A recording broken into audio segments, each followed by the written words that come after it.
Juan Morris, Cerati, la biografía.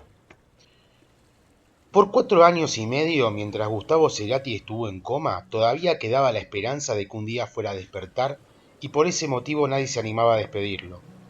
Finalmente, el 4 de septiembre del 2014, llegó la triste noticia de que había fallecido.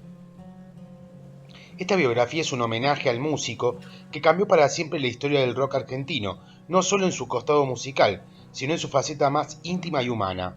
Con testimonio de los músicos de su banda y de sus familiares, Juan Morris reconstruye la vida de un artista incomparable y transformador, que logró absorber la tradición del rock en español y proyectarla en el futuro. El niño se había alejado de su madre, dando bandazos por el paso en dirección a la estructura de juegos. Su madre lo vio marcharse, orgullosa, conmovida, sin saber que cada vez que se alejaban de ti tambaleándose volvían un poco cambiados, 10 segundos mayores y más cerca del momento en que te dejaban para siempre. Igual que los pescadores de perlas cuando se entrenan, que cada vez que se sumergen pasan unos segundos más debajo del agua. Telegraph Avenue, Michael Chabon. 1. Última vez. ¿Dije muchas estupideces? Sentado en el sillón del camarín, Gustavo Cerati fumaba un jockey suave, largo, y miraba su teléfono con ansiedad. Todavía tenía puesto el traje blanco que había usado en el show. Era la medianoche del sábado y, mientras esperaba que Cholé le respondiera desde Madrid, empezaba a avergonzarse de todo lo que había dicho en el escenario. Media hora antes había terminado el último show del tour de Fuerza Natural por Latinoamérica y Estados Unidos. Gustavo estaba contento y agotado, empezando a relajarse después de un mes y medio de aviones, hoteles, fiestas y conciertos. Había sido una de esas noches en la que todo salía bien. El campus de la Universidad Simón Bolívar de Caracas estaba lleno y la banda había sonado como un organismo vivo y poderoso. Después de comer con el resto del equipo, en una de las carpas montadas detrás del escenario, el sonidista Adrián Taberna y el guitarrista Richard Coleman acababan de entrar a su camarín para charlar un rato. Eran sus más viejos amigos, se conocían desde el comienzo de los 80, antes de que Soda Stereo grabara su primer disco. Cuando terminaban los conciertos, Taberna solía pasar un rato por su camarín para hablar sobre cómo había salido todo. Era una especie de ritual. Fue el show más exitoso de la gira, les dijo Gustavo apenas los vio por llegar. Mientras se sentaban, una moza entró y dejó sobre la mesa una bandeja con un medallón de lomo y una ensalada. Gustavo terminó de fumar su cigarrillo y les preguntó con una sonrisa si habían dicho muchas estupideces. Sí, como siempre, le contestó Coleman. Era uno de los pocos que no se mostraba afectado por su estatus de estrella de rock y se divertía diciéndole lo que los otros nos animaban. Taberna lo miró con cara de aturdido. Sabía que Gustavo siempre se sentía inseguro cuando hablaba entre las canciones. Entonces Coleman agregó, pero a la gente le encanta que digas estupideces. Los tres se rieron, hacía calor, era una noche espesa en Caracas. En el camarín había un espejo, luces ambientales, 2 sillones blancos, unas sillas de plástico y una mesa con frutas, botellitas de agua y latas de cerveza. El lugar estaba en un pequeño valle rodeado de montañas. Durante el show, varias nubes habían invadido el escenario dejando a la banda ciegas. Ya sé a qué viniste, le dijo Gustavo a Taberna mientras comía el bife. Me di cuenta que sonó bien. 2 noches antes habían tenido algo parecido a una discusión. La anteúltima fecha de la gira había sido en el Coliseo El Campín, en Bogotá, un anfiteatro de cemento y techo de chapa con una acústica difícil. Gustavo, fastidiado por el mal sonido, pero también por la poca gente que había ido a verlos, se lo había recriminado a Taberna en los camarines. Cuando volví al hotel a la madrugada después de tocar, Gustavo abría su MacBook y se quedaba un rato chateando por Facebook mientras buscaba en internet los videos del show que la gente había filmado con sus celulares para analizar cómo había sonado la banda y cómo se veían los efectos de las luces. Era fanático de los videos de sus fanáticos. Los miraba con detenimiento, estudiándose a sí mismo desde la perspectiva del público, ajustando su imagen mental y sus neurosis a la realidad. Un momento de contemplación disociativa antes de dormirse. Taberna le decía que esos videos tenían un audio pésimo y no servían para tomar de referencia, pero Gustavo le respondía que igual se daba cuenta. Mientras charlaban esa noche en Venezuela, Taberna lo notó apagado. Nicolás Bernaudo Su asistente entró para avisarle que uno de los productores venezolanos del show quería saludarlo y Taberna y Coleman aprovecharon para ir a sus camarines. Che, ¿te pasa algo?, le preguntó Taberna antes de salir. No, estoy cansado. Bueno, aproveché para descansar que mañana tenés que viajar. ¿Querés hacer algo? No, quiero dormir hoy. Taberna salió del camarín desconcertado con la respuesta que acababa de escuchar. En casi 30 años compartiendo giras y shows, Gustavo nunca se había ido a dormir después de tocar. Esa charla no duró más de 10 minutos, pero fue la más larga que tuvieron en toda la gira. Gustavo había pasado casi todo el tiempo con Chole Bello, una modelo de 23 años con la que había empezado a salir en el verano. Solo se cruzaba con los músicos en el lobby de los hoteles, las pruebas de sonido y el escenario. Recién los últimos días, cuando Chole viajó a España, Gustavo estuvo con sus músicos. Afuera del camarín general estaba lleno de gente y Taberna encontró al resto de la banda organizando la foto grupal que sacaban cuando terminaban algún tramo de la gira. Fernando Zamalea, el baterista, estaba trepado a una silla de plástico, acomodando la cámara arriba de un mueble para que disparara en automático. Mientras se amontonaban, según las indicaciones de Zalamea, se dieron cuenta de que faltaba Gustavo y alguien le gritó que fuera, que solo faltaba él. Gustavo apareció a último momento y se paró atrás de Taberna. El primer disparo de la cámara salió sin flash, así que Zamalea pidió que nadie se moviera y se volvió a subir a la silla para reprogramarla. Taberna se dio vuelta para decirle algo a Gustavo y lo vio pálido, con los ojos desorbitados. ¿Te sentís bien?, le preguntó. Gustavo abrió la boca para contestarle, pero no acertó a decirle nada. Fue como si los músculos de su mandíbula no encontraran las palabras. Entonces la cámara disparó su flash y todo el equipo quedó registrado en la última foto de la gira. A su alrededor el grupo se empezó a dispersar y Gustavo caminó confundido hacia su camarín. Mientras lo veía alejarse, Taberna le pidió a Bernaudo que lo acompañara a ver qué le pasaba. Cuando entraron, Gustavo estaba tirado en el sillón con el saco a un costado, la camisa desabrochada y la boca entreabierta. Pensaron que tenía un pico de presión o que tal vez le había dado un infarto. Bernaudo corrió a buscar a los paramédicos y al ratito volvió con dos chicos que no tendrían más de 20 años y que al ver a Gustavo Cerati descompensado no supieron qué hacer.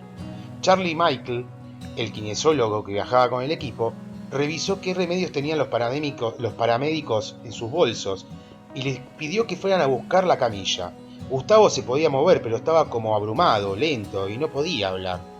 Afuera los músicos y los invitados empezaron a notar los movimientos extraños sin entender qué pasaba. Cuando los paramédicos volvieron con la camilla, Fernando Travi, el manager de Gustavo, les pidió a los encargados de seguridad que desalojaran a toda la gente que no era del equipo. El ruido de ese momento fue el bullicio festivo del final de gira apagándose mientras la gente salía hasta convertirse en el pequeño eco de las voces de los que estaban ahí. Cuando el murmullo se apagó del todo, los músicos y técnicos que quedaron escucharon el bip bip de una máquina de monitoreo cardíaco que sonaba desde el camarín. Pasó casi una hora hasta que lograron desalojar completamente el lugar. No querían que la descompensación se convirtiera en noticia. Un rato más tarde, dentro de la ambulancia, mientras atravesaban los suburbios residenciales de Caracas a la medianoche, Gustavo todavía parecía estar experimentando como el software de su conciencia se enradecía. Estaba acostado en la camilla con los ojos abiertos pero con la mirada perdida. Dejaron atrás una zona industrial con fábricas, concesionarias de autos y un bingo abandonado antes de llegar al centro médico docente y la Trinidad. Cuando bajaron la camilla en la entrada del sector de emergencias, se encontraron con que los pasillos estaban a oscuras, se había cortado la luz. Mientras avanzaban, se cruzaron con una enfermera que les dijo que el grupo electrógeno del hospital solo funcionaba para la terapia intensiva y los quirófanos, así que volvieron a cargarlo en la ambulancia y lo llevaron hasta otro centro de estudios de la ciudad para que lo atendieran. Una hora después, cuando terminaron de hacerle los exámenes, lo volvieron a trasladar a la Trinidad. Ya había vuelto la luz y lo dejaron unas horas en observación en la guardia, pero como no presentaba ninguna mejoría, ni los médicos tenían un diagnóstico de su estado, a eso de las 4 de la mañana lo alojaron en la suite presidencial del tercer piso y llamaron por teléfono a un cardiólogo, que les dijo que recién iba a poder a las 10. La habitación tenía una sala de estar contigua en la que se acomodaron Taberna, Michael y Trevi. A las 5 de la mañana Taberna pidió un taxi para volverse a dormir al hotel. Recién entonces Michael y Trevi tuvieron tiempo de pensar que mucha gente de la organización había visto cómo sacaban a Gustavo en camilla. La noticia no iba a tardar en filtrarse. Decidieron dar una versión oficial desde su cuenta de Twitter. Gustavo tuvo una descompensación luego del show en Caracas, pero informamos que se está recuperando favorablemente, escribió Trevi desde su iPhone. A esa altura de la noche, una enfermera le había dado un sedante y Gustavo dormía. Como volaban al día siguiente, los músicos habían dejado sus valijas hechas antes de salir para el estadio. Era la última noche y tenían planeado ir a una fiesta en la que habían contratado al tecladista Lisandro Fresco para que pasara música. Sabía que se iban a acostar demasiado tarde para ponerse a guardar la ropa al día siguiente. A último momento, las combis esperando abajo para llevarlos al aeropuerto, con las combis esperando abajo para llevarlos al aeropuerto. Esa noche, con Gustavo viajando en la ambulancia rumbo a un hospital de la ciudad, todos decidieron volver al hotel, pero nadie pudo dormir. A las 2 de la mañana estaban reunidos en la habitación que compartían los dos guitarristas, Coleman y Gonzalo Córdoba, atentos a las pocas novedades que les llegaban a través de Macarena Amarante, la road manager del tour. Trataban de entender qué había pasado, no sabían si era un pico de presión, un infarto o algo peor. Se preguntaban si habría sido el estrés que le había caído después del show, un ataque al corazón, la cocaína, pero no. Coleman había estado con él y lo había visto relajado, comiendo un bife. El segundo tramo del Tour Internacional de Fuerza Natural había empezado 3 semanas antes en Lima, la noche del 24 de abril. El show que Gustavo y su equipo habían diseñado para la gira estaba dividido en dos. En la primera parte salían vestidos de negro y el setlist se concentraba casi completamente en Fuerza Natural. En la segunda parte salían vestidos de blanco y se sumergirían en el resto de su carrera solista y en algunas canciones de Colores Santos, el disco que había grabado con Daniel Melero en 1992. El final era con Lago en el cielo, su tema de Ahí vamos, que terminaba con Gustavo tocando un solo de guitarra. El show en Lima fue en un escenario montado contra la tribuna norte del Estadio San Marcos de Lima, frente a unas 8.000 personas.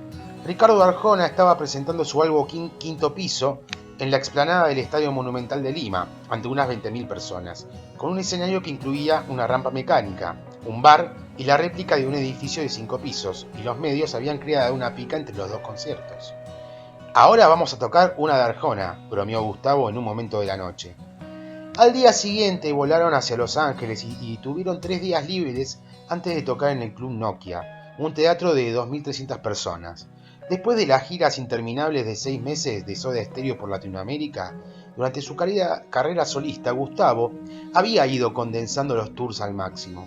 Duraban un mes como máximo y lo solía tener varios días para descansar y pasear. Cada vez le gustaba menos viajar en avión y además los médicos se lo habían contraindicado por la trombosis que había sufrido en 2006. Más allá de 2 paquetes diarios de jockey suaves largos que fumaba y su vida nocturna de estrella de rock, las horas de vuelos acumuladas en sus últimos 30 años habían sido un factor decisivo para que se le formara el coágulo en la pierna derecha. Después de la trombosis, había logrado dejar de fumar durante unos 6 meses, pero el estrés del operativo secreto del regreso de Soda Stereo en 2007 lo había llevado a fumar de nuevo. El último verano había empezado a salir con Cholé y se había dejado arrastrar por el hechizo de juventud de sus 23 años. En marzo la había invitado a la gira y casi no se habían separado. En Los Ángeles, Taberner se lo cruzó solo 2 veces. Una tarde en el lobby mientras salía a pasear con Cholé y a la mañana siguiente después de desayunar alquilando un Toyota a la vuelta del hotel y quejándose porque en ese lugar solo tenían autos japoneses. Gustavo se había convertido en un comprador compulsivo durante las giras. Además de salir con bolsas y bolsas de las disquerías, también volvía a Buenos Aires con libros sobre numerología, astrología, física e historia de las civilizaciones antiguas. Podía gastarse $1.000 en un par de botas de cuero y se compraba tanta ropa que sus amigos lo cargaban porque nunca se ponía 2 veces lo mismo.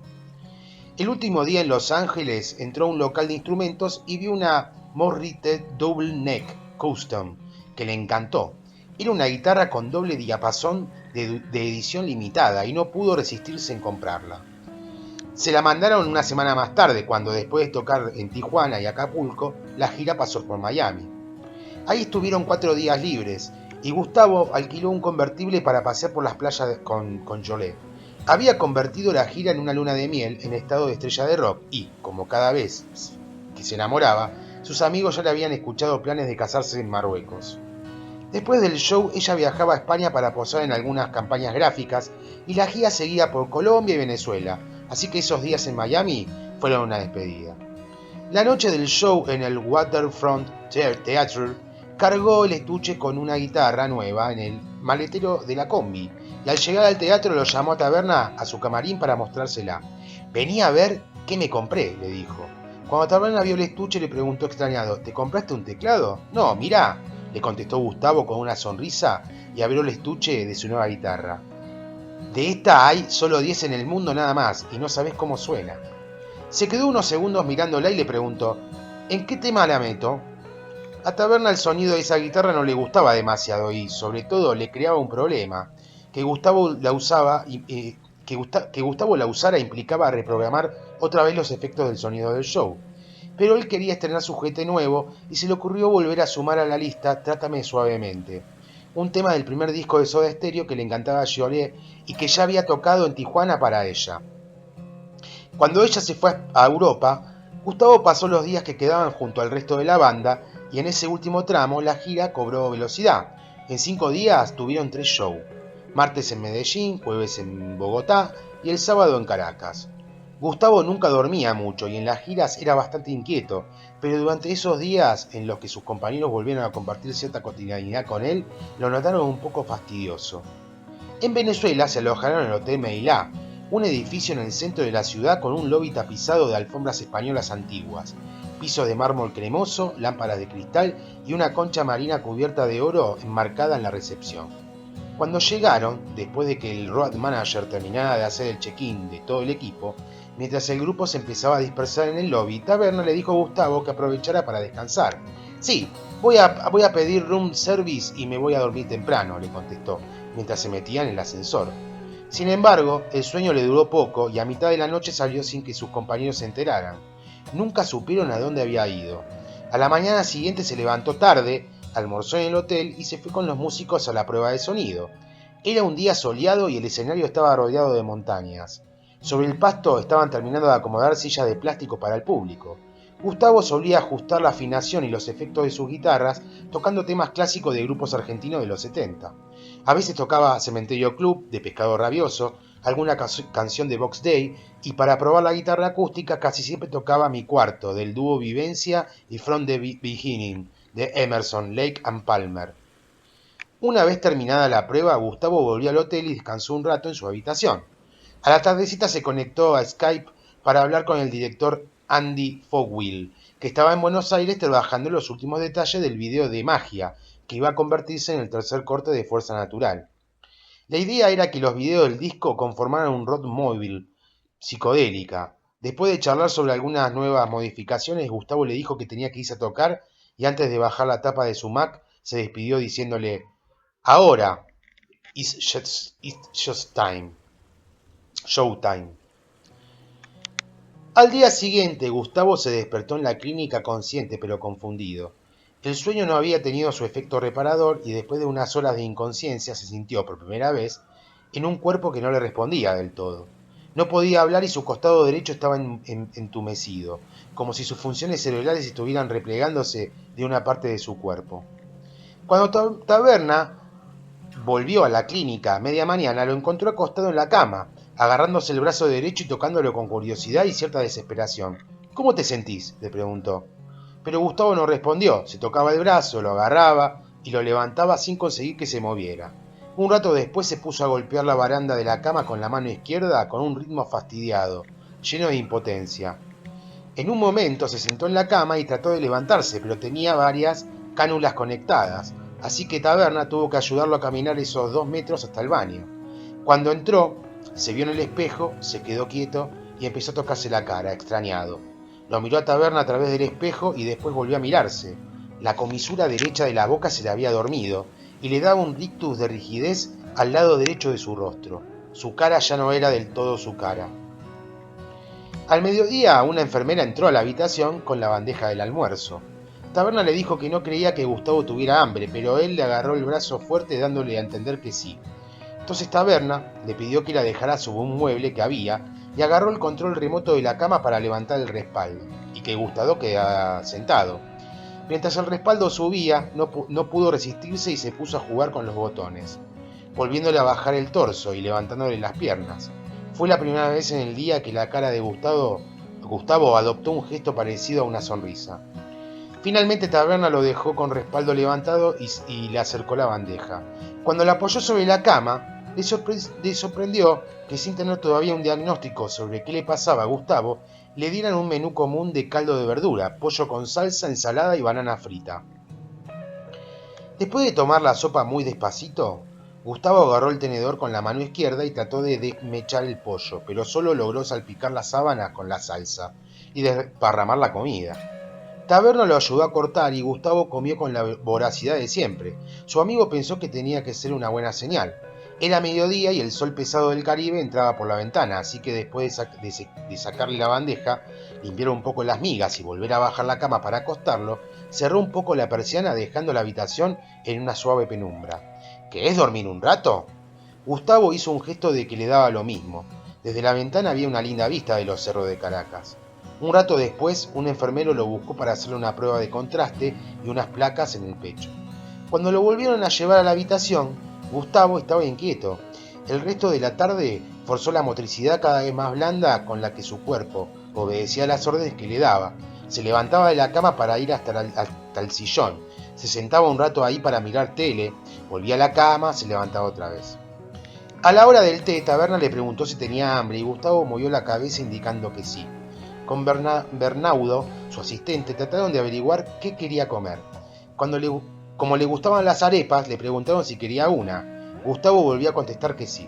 Después le preguntaron si quería de carne, de queso o de pollo, pero ya la comunicación fue imposible. Bernaudo fue hasta un puesto y volvió con una de carne desmechada, una de queso y una de reina papeada, de pollo y palta. Sentado en el sillón, Gustavo se comió la de carne desmechada y media de queso. Cuando terminó, se acostó en la cama y le hizo una seña a Taberna para que prendiera la tele. Él agarró el control remoto, prendió el televisor y empezó a hacer zapping hasta que Gustavo le sacó el control y se puso a pasar los canales sin detenerse en ninguno. Pero para en alguno, le dijo Taberna. Después de dar varias vueltas por la programación con el control remoto, que sí le respondía y con velocidad, dejó una película ya empezada. Era Dark City, un film noir de ciencia ficción en el que el protagonista es acusado de asesinato pero sufre de amnesia y no recuerda qué pasó, así que tiene que darse a la fuga para escapar de la policía y sobre todo ganar tiempo contra su memoria. Su cerebro lo está traicionando. Mientras veían la película, una enfermera entró a la habitación con la cena. Una bandeja con un plato de fideos, otra sopa, una papa hervida y gelatina. Esa noche se quedaron Charlie Mitchell y la corista Anita Álvarez de Toledo, una de sus mejores amigas. Taberna regresó al hotel pensando que al día siguiente iban a volver a casa. A fines de marzo, unas semanas antes de que empezara la gira, Gustavo estaba a bordo de un Audi A6, cruzando la zona de bares de Palermo, Hollywood, rumbo a una fiesta y hablando por celular con su amigo Eduardo Capilla. ¿Por dónde andás, Capi? Estoy llegando a casa, Gus. ¿Vos? Uy, estoy justo a un par de cuadras. Esperame en la esquina y nos vemos un ratito. Mientras se lo decía, Gustavo dobló en una de las calles y un par de minutos después estaba frenando en la esquina de Niceto Vega y Bonplan, donde esperaba a su amigo. Fueron hasta la Pérgola, una pizzería clásica del barrio a 2 cuadras que le gustaba a Gustavo, pero estaba cerrada, y se quedaron un rato hablando en el auto. Aunque solía moverse en la ciudad con un Peugeot 206 gris, un auto más chico y menos llamativo, más cómodo para pasar desapercibido y menos lujoso para atraer ladrones. Esa noche había salido con el Audi, que había comprado a fines del 2006 después de probar el sistema de sonido marca Bose que traía incorporado. Gustavo era fanático de escuchar música en el auto. En Unísono, el estadio que había construido en Florida en 2004, el playón delantero donde estacionaba era una parte fundamental del canal de parto de las canciones. Mientras grababa en el estudio, siempre se iba con el pendrive al auto. Los temas no existían del todo hasta que no escuchaba cómo sonaban ahí, cómo se desenvolvía en el mundo real. Esa noche en Palermo, Capilla lo notó más acelerado que de costumbre. Che, Gus, ¿por qué no te conseguís un chofer?, le dijo. En unos días Gustavo iba a viajar a Rosario a tocar en el Teatro Metropolitano, después a Neuquén, Mendoza, y el 24 de abril ya despegaba con todo su equipo hacia Lima para empezar el segundo tramo de la gira internacional de Fuerza Natural por Perú, Estados Unidos, México, Colombia y Venezuela. Durante los primeros meses del año había estado tan concentrado en Lloré que sus amigos casi no lo habían visto, solo tenían noticias suyas cuando cruzaban algún mensaje por el chat del BlackBerry. Con Capilla se habían hecho amigos a fines de los 70, a través de DJ Carlos Alfonsín, que por entonces estudiaba publicidad con Gustavo en la Universidad del Salvador y vivía con Capilla en un departamento en Barrio Norte. Rápidamente los tres se convirtieron en una brigada nocturna navegando el mapa de fiestas que había de lunes a viernes en la ciudad. El comienzo de los 80 ya se respiraba en el aire y Gustavo, que venía de un colegio parroquial de Villa Urtúzar, estaba descubriendo un nuevo mundo. 3 años después, cuando Gustavo armó Soda Stereo con Zeta Bosio y Charlie Alberti, Capilla se hizo cargo de la escenografía de los shows y se convirtió en uno de sus mejores amigos. Cuando estaba deprimido, era uno de los pocos con los que hablaba y lo había elegido como padrino de Benito, su primer hijo. Gustavo lo miró con algo de enojo y le contestó: "No, quédate tranquilo, estoy bien". La segunda noche en la clínica, Gustavo también durmió poco y a la mañana, cuando las enfermeras entraron en la habitación para controlar su estado, lo encontraron sacudiéndose y agarrándose la cabeza con su brazo izquierdo. Tenía los ojos apretados, como si estuviera sufriendo un dolor insoportable. Taberna llegó a la clínica cuando unos camilleros estaban sacando a Gustavo de la habitación para hacerle una tomografía y lo acompañó. En la sala ayudó a levantarlo para acomodarlo en la camilla de plástico y le sacó una cadenita con un parlante que tenía en el cuello. Acostado en el tomógrafo, Gustavo se movía dolorido y los enfermeros le pedían: "Gustavo, quédate quieto, por favor, quédate quieto". Como no lo lograban, le pidieron a Taberna que entrara y lo sostuviera. "Ya está, Gus, ya termina", le dijo Taberna, pero Gustavo siguió moviéndose hasta que en un momento pareció quedarse dormido. Después lo volvieron a acostar en la camilla y lo empujaron por los pasillos hacia otra sala para hacerle un centellograma. Cada tanto abría los ojos muy despacito y los volvía a cerrar. Cuando llegaron, la camilla no pasaba por la puerta y Taberna tuvo que cargarlo.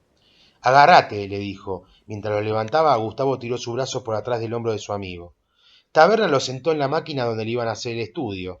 Tenía la mirada perdida y la boca entreabierta. Después del estudio lo volvió a cargar en la camilla, lo tapó con una frazada y los enfermeros lo llevaron al cuarto piso para hacerle otros análisis. Media hora más tarde lo dejaron en la habitación y decidieron avisarle a la familia. Gustavo había sufrido una ACV y su cerebro se había inflamado tanto que estaba haciendo presión contra el cráneo. Tenían que operarlo con urgencia. Bueno, este fue el primer capítulo. Los espero en el segundo capítulo. Gracias por escucharme y ¿no me convidás un cafecito?